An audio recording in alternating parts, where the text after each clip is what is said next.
Welcome to the Software Process and Measurement Cast number 840. I'm Tom Cagley, your host. We, the SPaMCAST crew, are still off on an adventure.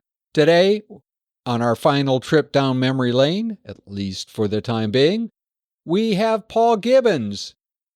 This week, we step back all the way to January 2020 for a reprieve of part of SPaMCAST 582. In this episode, Paul and I discussed his new book, Impact. The interview started by exploring high-level factors that influence change and then spun down into areas such as the future of work, biases, and debiasing. I really have loved talking multiple times to Paul Gibbons. I think this was our first. Next week, we'll jump back into things with an interview with Gorkan Erkan, who is a founding distinguished engineer and CTO of Jozu.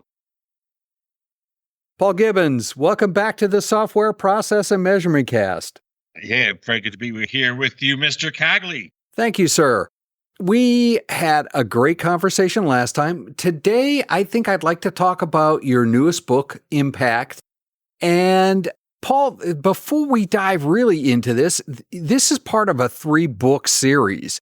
And we talked about the first book, Once Upon a Time. Now we're talking about the second. Tell me about where you're going with this sort of arc first, and then let's get into Impact in very specific detail. Okay. Where would I like to go? So I think if you write a book on the psychology of change, on the psychology of agility, on the sort of individual level stuff, on the behavioral sciences, on updates to change management, I think that's a good book, but that's a book in itself. That's a good 300 or 400 pages. If you start to write about the structural stuff, about how you create more democratic structures, how you create flatter structures, how you create more streamlined processes, maybe you start talking about agile organizations and SAFe. If you start talking about that, that's a whole nother 400-page book. And then if you want to talk about leadership and some of the ways that leaders can enable some of these, well, I think that's another 400-page book. So rather than write a 1,200-page doorstop, I thought I'm going to chop this up into 3 or 4 books. And so the first book is now out in paperback, the yellow one, Science of Organizational Change. It's not $55 anymore. It's $20. I had a really bad experience with a publisher who thought that had no idea about economics 101 and book pricing. So it's a much better book now. I actually self-published it. And then Impact came out this summer, September 2019. So, and the next one, God alone knows.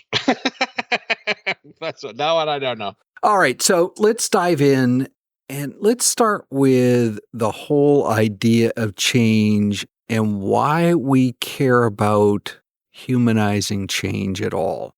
Why can't we just say, just do it, stay in your own lane, something along those lines, and forget about humanizing it? There's 2 questions. There's an ethical part of that question, and there's a practical, like what works part of that question. So you could say, as I do say, that there are inhumane ways of getting people to change, and there are humane ways of getting people, more humane ways. And although, you can look at the Spanish Inquisition, you can look at slavery, you can look at a lot of things that have been tried that have been really horrible and inhumane ways. I still think change today happens in some inhumane ways that leave me sort of ethically shaking my head, like I wish we didn't have to do things that way. One obviously example is just massive bloodletting and downsiding is a way of changing organizations that I think is, often unnecessary. It often destroys long-term shareholder value. It's just a knee-jerk action that, senior leaders sometimes feel they have to do in order to look legitimate in the eyes of Wall Street. Like, let's cut headcount. And it's usually a stupid thing to do. I mean, if it is usually a stupid thing to do, why do people continue down that path? I mean, that is one of the change tactics du jour across the last 30 or 40 years. Wait till the recession hits. We're supposed to be at the end of the business cycle. If 2020 is the beginning of a new recession, then we'll go through another round of bloodletting. Because they can. It's a lot easier to fire workers than it is to look at ways of reducing salaries at the very top. It's a very fast thing to do. It's seen as a legitimate way of cost cutting in the eyes of the Wall Street. And something like that. It's much more difficult to look at how do we extract more efficiency, or how do we pivot our strategy because we're now in a downturn? How do we modify some of our pricing? And all of that other stuff that people could do is harder than just saying, okay, let's let these 5,000 guys go. Good luck to them. So I'm not a huge fan. And there are people who have built an entire career. Al Chainsaw Dunlap was famous for just going through organizations with a chainsaw, leaving them not very well set up for competing, because once you trim out marketing and R&D and sales and compliance and all of those, you're sewing up problems for the future of the business. You get a huge spike in profits, which if they're linked to your comp, then you do very well personally, but you destroy long-term in the value of the business. But what Al Dunlap did is, as the great Jay-Z song says, he was on to the next one, on to the next one. So you didn't have to hang around and worry about how much long-term value he destroyed. He was out of there. And so that's another sort of dysfunctional thing. But hey, we're talking about big macro level stuff here. I thought you want to talk about some micro level stuff. That's big macro level. That's a big macro level worry about the inhumanity of the way we run, more like the economy rather than just individual businesses. This is an incredible book. It is as good as the last one in terms of organizational change. But the preface of this book is probably worth a book in its own right. I mean, that was an incredible piece of writing in there and a lot to take away from. Why did you spend so much time in the preface on this book? It's really funny. I when I published it in Kindle first, it didn't have a preface. It didn't. I just had a kind of perfunctory introduction, and then to publish the hardback, I thought there were some things I wanted to say about humanizing business. I thought that's a topic that merited. So it really merits a chapter in the book, but that's just not the way it's structured. It ended up in the preface, because the preface was written as something of I don't want to say completely an afterthought, but I'd been doing a lot of thinking about the future of work and about humanizing business. And it was just like pregnantly in my head when I was writing the introduction. So I didn't want to say to myself, oh, no, this doesn't belong here. I can't put this here. This merits a chapter in the book, Anyway. It's funny because I think I discovered prefaces of books probably somewhere in my 40s. Up until that point in time, I immediately turned to chapter 1 and jumped over all that stuff. And it's amazing how much is really there, and a little bit more wide open and raw to some extent in terms of giving a sense of where the author's going. When you're talking about change, one of the pieces, and it's I think it's in the debunking change chapter, you talk about a funnel that shows the impact of change from the world point of view, and then that goes all the way down to changing change. I was struck by the whole idea of changing change. Can you give the listeners a little bit as to where you were going with that and why that's an important thing to think about as the bottom of the pyramid? I wanted to tie the big changes, the macro level changes, down to changes in the way we change organizations. So I start with, what's happening with the rise of power in the East and China, and what's happening with technological shortages. And So I wanted to go through the macro and the megatrends, and that's done very quickly at the beginning, and then link them down to how our business is responding. One way they're responding is digital transformation initiatives. I think McKinsey says 80% of organizations have some kind of digital transformation going on. Mm-hmm. So full blown fad right now. Doesn't mean it doesn't add any value, but it definitely feels like a fad.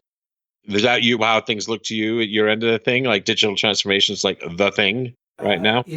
The question is, does it really mean anything? Or is it perhaps once upon a time it was a fad, now it is a vacuous term in a lot of organizations? Maybe. Although there is a point. But anyway, he says that basically digital transformation is thinking of yourself as a technology company, that every company is now a technology company. You don't think of yourselves as like, if you're Procter & Gamble, it's like, we make consumer goods and soaps and things like that. And, you're a technology company.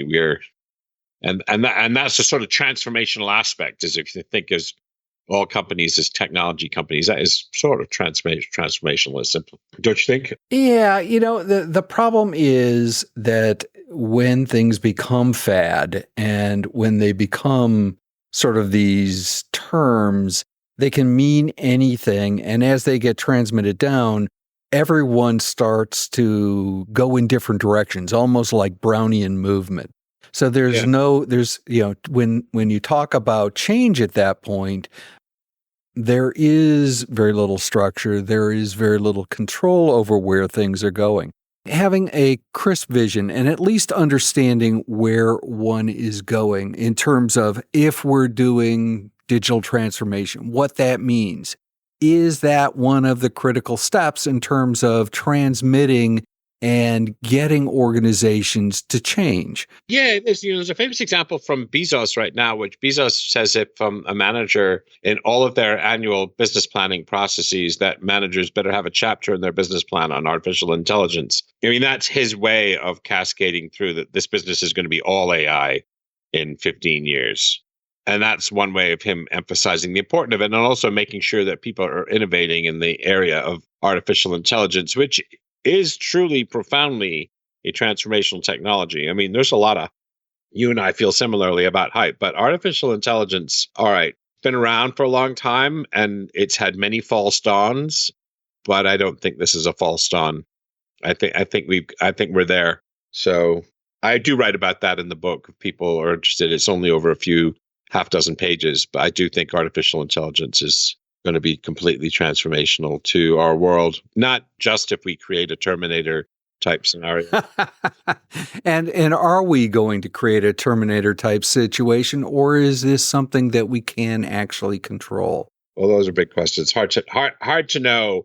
There's no reason to believe that an artificial intelligence would be hostile to us if it did have consciousness and self-awareness. There's no reason why it should have those things with human intelligence, the sort of the competitiveness and the destructiveness that's part of the human being. There's no reason that an artificial intelligence should inherit that from us, I don't think. Is it something we need to be afraid of, or is this controllable in today's workplace, or is this again part of the hype that says we should worry versus we should try to control it from a change perspective? Well, I don't know. There's something called human level machine intelligence, right? Which means that right now, you basically teach the thing how to learn, and it follows your steps in a sort of way. So early chess AIs could only play chess. They could grind their way through the trillions of calculations in a chess position. They could just do much faster than human beings. That was the first way. But deep learning means that you can teach computers to play chess just by saying, here are the basic rules. You got to get the guy's king, and then it's over. And you just tell the program that and the basic rules of how the pieces move, and the program learns by itself without being taught concepts like strategy and position and tactics and early game and end game and mid game. And it doesn't need to learn those abstract things. It teaches itself from the bottom up just by playing games, billions of games, and seeing what works. And so that's a different kind of intelligence. That's the way babies learn. It's unsupervised intelligence. Mm-hmm. And that's a more generalized intelligence now, because once you teach it that sort of to learn that, it can learn other games that way. So now we beat and go. There are more positions on a Go board than there are atoms in the universe, or something like that. It's a very complicated game. So now we've done it with Go. What human level machine intelligence means, it thinks as well as we do or smarter. And we're not there yet. And some people think we'll never get there. And some people think we'll be there within 15 or 25 years. And that's when we're no longer the smartest species on the planet. We're number two. We're number two. We're not. I've seen that movie. When we're number two, that we have to think through the implications of that. But all of this is from workplaces to be more prosaic and more back in, okay, here we are, 2020. Something like that is what you have to do. You have to manage your own career. First of all, you have to manage your career with an eye on the trends. You have to become data literate at the very least. I don't care what your job is, but you need to be comfortable working with data. You need to have the mindset to work with data. You need to be comfortable with some of the technological concepts. You need to be comfortable with artificial intelligence. There's lots of things you can do to begin to career-proof yourself. And then keep your eye on the jobs that are not going to be here in 10 years. The jobs that won't be here. Legal assistant won't be here in 10 years because artificial intelligence does it a whole lot cheaper and faster. Yeah. So in some cases, that's probably true for just some basic forms of law also. Yeah. I mean, if we could turn all lawyers into computers, that would be dope, right? Because then we could get rid of those guys. Yeah. So now we'd have computers that could sue a ham sandwich. All of this boils down to the whole idea of changing people and understanding not only the future of work, but then to wrestle with how we create an environment in an organization or organizations that this can actually make sense and deliver value, whether it's to, the people who actually work there and the stakeholders and the shareholders. But someone has to go down that path. And there are just so many myths and, really bad change practices that makes that difficult at best. Yeah, you and I think had a long talk about this when the first book came out a while ago about stuff like burning platforms and Kubler-Ross, death and dying. It's funny, I didn't know that Kubler-Ross is the death and dying thing that everybody has seen. If you've taken any course on change, you've seen Kubler-Ross. Right. The idea for listeners unfamiliar with it, there may be one, is that when you change in business is like a near-death experience. And that when you approach change, you go through denial, anger, bargaining, depression, acceptance. You first, denial, this isn't happening to me. You get angry about it. You get depression. You don't feel like going to work. And then, and the idea that we have to go through some experience in that is just like complete garbo. People approach change in very different individualized ways, don't we? Absolutely. I mean, you spend a chapter talking about the myths of change, or at least a decent part of a chapter on that. Yeah. Those myths are part and parcel of the contextual organization that many of us are attempting to change. How do you debunk those myths other than perhaps picking up a copy of Impact and reading that chapter? Are there other ways that help people just stop falling into that trap? Read good books now if you're learning, but if you're already experienced in the field, this got really unpopular. When I spoke at the Association of Change Management Practitioners in Chicago, I opened their conference and one of my slides said, Myers-Briggs is a crock. I didn't say it that way exactly. There's a lot of people make their living from Myers-Briggs, right? I mean, I've probably done it 5 times, right? And probably paid someone 5 times to do it. Mostly back in the 90s, I want to add. But, psychologists think this is a pile of baloney. But there's a lot of people, good people earning good money doing Myers-Briggs. And they don't like to hear like this is a bunch of baloney. So some of that didn't go down too well. The other one's learning styles doesn't go down well because there's no such thing. The what's called matching hypothesis, that if you're a visual learner, that visual information will help you learn and retain knowledge better. It is in fact untrue. It's the sort of thing you can study, right? You can give people a test on learning styles and then divide them into groups based on visual, auditory, kinesthetic, or whatever framework you're using for your learning styles and something like that. And then give them different tasks and learning tasks and measure how well they do. And, it comes up zip, like it doesn't matter. Except all of those are hardwired into the change management, change leadership business at this point. Aren't they just? Yeah, I know. It's kind of too bad. And there's a lot of good people earning their livings. I'm not suggesting that these people are attempting to, defraud the world, but they know better. And there is data that suggests that there are other things that are better at this. And turning that around, I think, is part and parcel of becoming better change leaders or working through the process of change management. Well, you could say first get rid of the stupid stuff you're doing that doesn't work, right? You could say that would be like step. That would be a good step. If you were running, say if I parachuted you into, I don't know, Shell or Corning Glass or wherever, and you're parachuted and you're head of OD and change, right? Which is a job you're eminently well qualified to. I parachute you in. The first thing you do is like, all right, what are we, you might well ask, it's like, okay, what are we doing around here that's like really stupid and wrong? you might well do that. And those can be quick wins too. Okay, so we're going to stop doing that. We're going to stop using fear in our change messaging. That would be one thing you could do. We're going to ignore what Harvard John Connor wrote about burning platforms and about, complacency and all of that. And we need to activate the parasympathetic nervous system and scare the shit out of people, and so that they're provoked into change. We can sort of like stop doing that crap.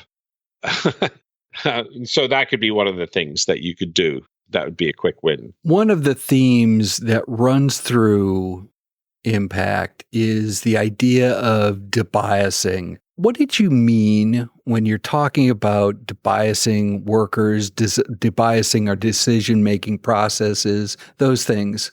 And why is that? Well, let's start there. I'm sorry, why is debiasing important? But before you go there, explain to the readers, because I think it's important, but I'm not 100% confident that the whole idea of debiasing decision-making, debiasing people, is a concept that most people could lay their hands on and say they understood what it even was. Well, everybody knows now that there are things called cognitive biases, right? I mean, what's his name? Thinking Fast and Slow, Predictable, Rational. They're written in the early part of this decade, right? 2012, 2014, 2015. Books like my first book, The Science of Organizational Change, I said, okay, we all have these biases. What does that mean in change? Like, how would, if the fact that you have confirmation bias or how the planning fallacy or these various cognitive biases, how do those affect change in decision making? So I said all of that. But I mean, most people get to the stage where they're like, yeah, I know I'm biased, but I'm not as biased as those assholes, I know I have confirmation biases. I know I have a filter bubble in the, I only, if you have one kind of filter bubble, you only get news from Fox News and Breitbart. If you have another kind of filter bubble, you get, Vox and MSNBC. But most people don't want to do anything about that. It's more comfortable to be in your filter bubble and not having paper. So how does this apply to organizations? Is we sort of we have cognitive biases, but that's like a booby prize. It's like, how do you go about debiasing your team? So you have a team, for example, there are certain biases that affect decision-making, something like that. Well, how do you begin to root those out? So what are some of the things you can do with the team to root that out? And not surprisingly, one of the things is you use self-diagnosis with the team. It's like, let's look at 2 or 3 decisions we've made, critical decisions, looking back with the benefit of hindsight, were cognitive biases at work when we made these decisions? And what, if anything, did that cost us? I was struck with, okay, we know about these cognitive biases. I'm in the middle of rereading Thinking Fast and Slow. Those are known things, but there is very little that, whether it's Kahneman or others, that have wrestled with how does one change? Yes, we can do a self-diagnosis. Is that an effective way of, it might be effective at a team level, but can you debias individuals? Can you debias an organization so they can make better, clearer decisions? Yes, you can. I mean, we know, for example, one example of a bias is what they call institutional racism. And one of the ways that plays out. So we've all, if you've interviewed for a job in the last, in the last few decades, the way a lot of HR processes like interviews work right now is that they have a technical side of the interview where they evaluate whether you have the technical competence for the job. And then they have what's called a cultural fit part of the interview, which is like, was the guy going to fit in around here? But what you're doing when you have this cultural fit, and it is important that people fit in to some extent with the culture or something like that, but you're also hiring in a sort of biased way, right? You're hiring people who are similar in values and outlook to the people that you already have, which is bad for lots of reasons, right? It's bad for groupthink. It's bad for diversity in decision-making. It's bad for creativity. So hiring lots of people that are clones of one another is just generally, obviously a bad thing to do. But how do you deinstitutionalize that whole process, that whole hiring process? Because it starts before people are hired. A lot of people get jobs like not through formal processes, like, hey, my buddy, we're looking for a new, programmer or whomever. We should talk to my buddy Joe. And all of a sudden there with that recruitment processes, the informal recruitment process, you've got someone who, again, is similar to me. See what I mean? Those are kind of institutional arrangements we have to maintain organizations that are, and this isn't the only example. When I talk about bias, I just talk about racism and sexism. I'm talking about like generally skewed decisions in an irrational way. But the example I'm using right now is with racism or sexism is like we have these institutional processes that keep our organizations whiter and more male, and keep the tops of our organizations whiter and more male than they ought to be, perhaps, if things were done on a merit basis. In the book, you point out a systemic or systematic approach to debiasing business. So if you walked through those and as a change leader and helped an organization, are these enough to bias a whole business, or is this something that you really only can apply at a more of a team level? Because I don't think we've systemically or systematically gotten rid of any major bias in organizations. Yeah, I mean, there are some. I mean, the planning fallacy is a good one. You ask people how long something will take, and anybody who's been managing for more than a week knows when someone says it's going to take X, you think but you think 2X. Been there, done that. Yeah, of course we have. But that it kind of means a lot of things. A lot of budgets and planning and capital budget and old waterfall planning methodologies are based on, effectively based around the planning fallacy. And we're not good enough. And it's one of the reasons waterfall doesn't work very well. But is that, I mean, you're an expert on sort of agile, right? That's part of your thing. So would you agree with me that that's one of the reasons waterfall doesn't work so well? It's just because of this bias, the planning fallacy, right? I think that's one of the major ones, yes. Ability to predict the future and where we're going to be and able to forecast outcomes, and doing that without sacrificing quality and attention to detail and creativity and all of those other good things along the way. I mean, the number of things we used to do to have a project come in, a waterfall planned project come in on time and on budget was just unbelievable. One of the main adaptations was have consulting work till 3 a.m. and not billing for it. Yeah. Well, we used to trim stuff off. We're like, okay, we're not going to be able to do this part of the deliverable. We're going to have to, cut our cloth. So, we were destroying value in lots of subtle ways by trying to force fit ourselves onto a waterfall deadline milestone, right? When we were running change projects, big change projects. I think that was, whether it's change project or a software project, the infamous, well, that'll be in phase 2 or phase 3 or phase 97 was always one of the great mechanisms for, controlling the fact that you, or at least dealing with the fact that you had no clue how long anything was going to take until you actually dug it up and started working on it.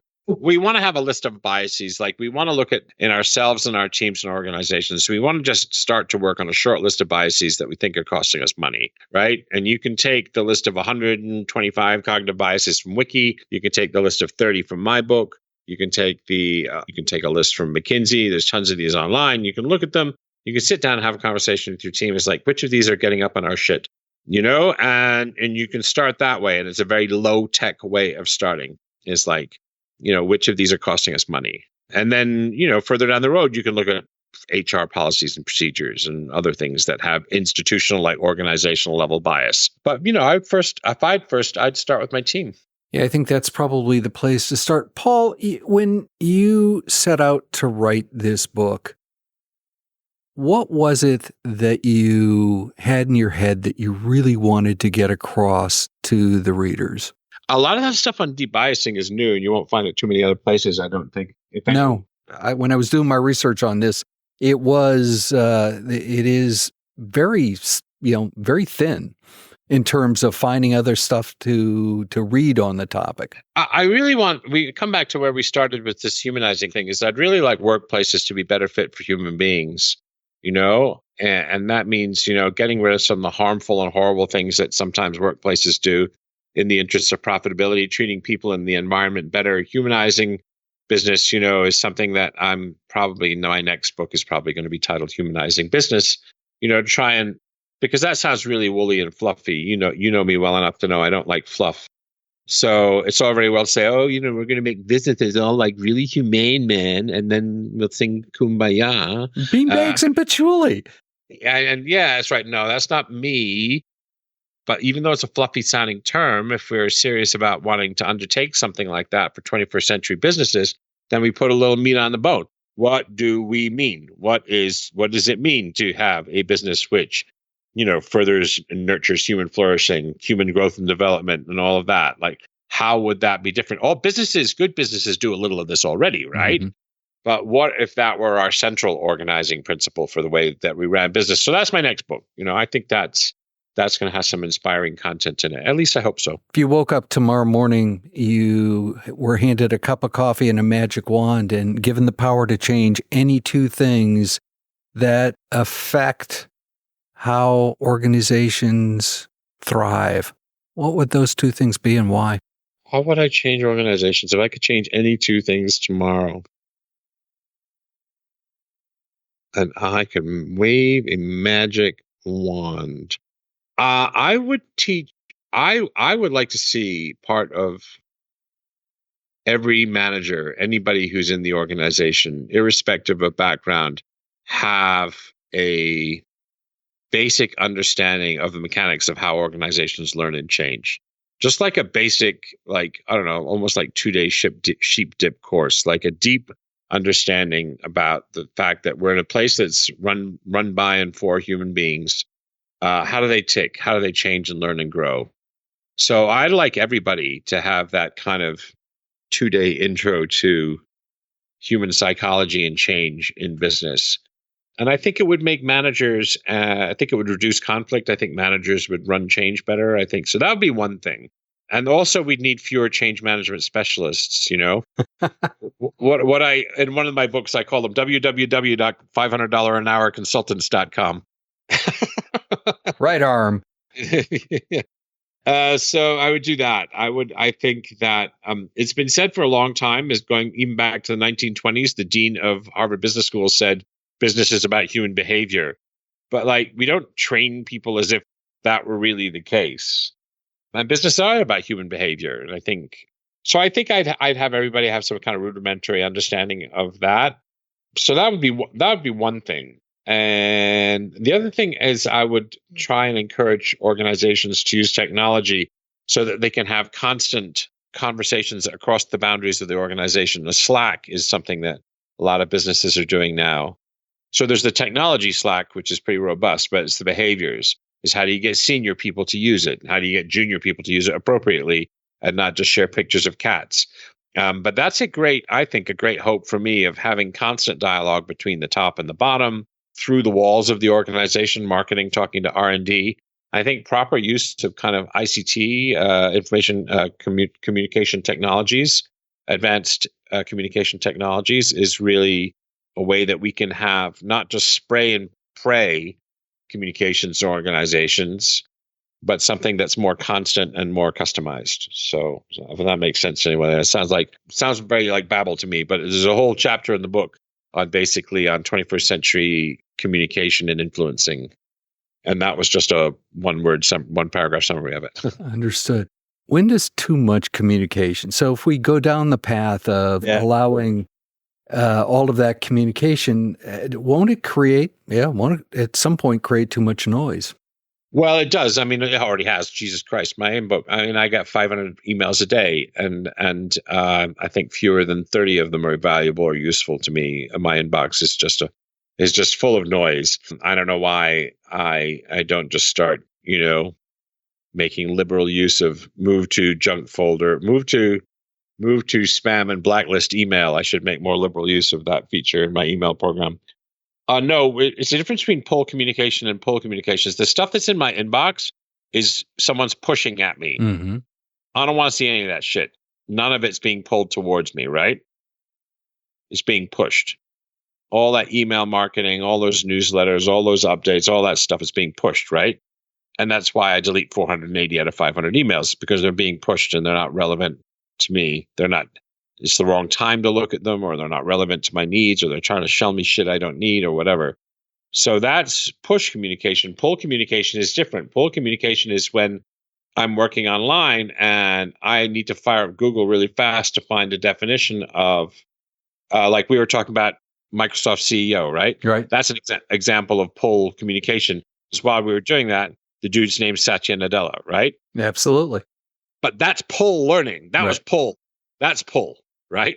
I was like, I got really pissed. I couldn't remember the guy's name. I was having a senior moment. So I pulled the knowledge towards me right then. And so that's pull communication. So we need organizations that are designed around pull, is because people are naturally curious about stuff. And so that's why internal things like Slack can be really good, is because they keep out some of the noise, or you have special channels for the noise, basically. And they can just have people connecting and communicating around ideas, or around projects, or around customers. And then opt out when they don't want to be there anymore. Yeah, but they don't want to be there, that's the thing. And so that's more pull. Yeah. Understood. And see, humans are curious, right? I mean, if you're having a conversation with someone in a restaurant and something comes up and you don't know the answer to, you whip out your phone. We're curious and we're resourceful. And so our communication structures need to reflect that curiosity and resourcefulness, and not like shoving stuff down people's throats. People want to know what the people at the top of an organization are thinking about strategy. They're desperate to know. In fact, one of the sources of stress is not knowing like the big picture. So how can we find a way to engage people in those discussions so that they're hearing, closer to things? So one CEO does a video vlog when he lands at the airport in fucking Seoul. He's got his thing out and he's like, I'm just landing there. I'm here to, I'm going to talk to a couple of customers. I'm off to see Samsung this morning. And then I'm going out of concert. So that all of a sudden people in the organization have access to a 20-second YouTube clip about what their chief executive is doing. That's a really good idea, isn't it? Yeah, that's actually a fantastic idea. Why do people are starved for YouTube, for content that's like that, little YouTube clips that are 20 seconds. Anyway, yeah. So I'm glad to talk to you again. I hope those could share some of those ideas. Yeah, it was absolutely. So, Paul, how can people continue the conversation? Obviously, not sending email would be a great way. But don't send me an email. They can send me an email if they want me to speak at a conference or something like that. No, Impact is on paulgibbons.net. It's on Amazon. It's a blue book. It's called 21st Century Change Management, Behavioral Science, Digital Transformation, and the Future of Work. Yeah, I need to work on my subtitles, don't I? That's kind of long. But anyway, yeah. So that's Impact. Science of Organizational Change is its sister book, which was written first. The new one, Humanizing Business and Change, will be coming out sometime like May or June, maybe something like that. paulgibbons.net is a cool place to contact. Join my mailing list if you're not already inundated with email. That's like, ha, ha, ha. Of course you are. But I don't send out too many. Yeah, good. And it's always good talking to you. You ask good questions, and you and I see the world in somewhat similar ways. Sorry. Well, that's fair, and hopefully somewhat different. It would be boring if everybody saw it exactly the same way. Paul, as usual, this was absolutely fantastic, and hopefully we won't have to wait another 5 years. Remember, as you're listening, grab a copy of Mastering Work Intake by Jeremy Willits and myself. Links in the show notes to the book, or you can just go directly to J. Ross Publishing or Amazon. If process improvement is a never-ending journey, why do so many people ask, are we there yet?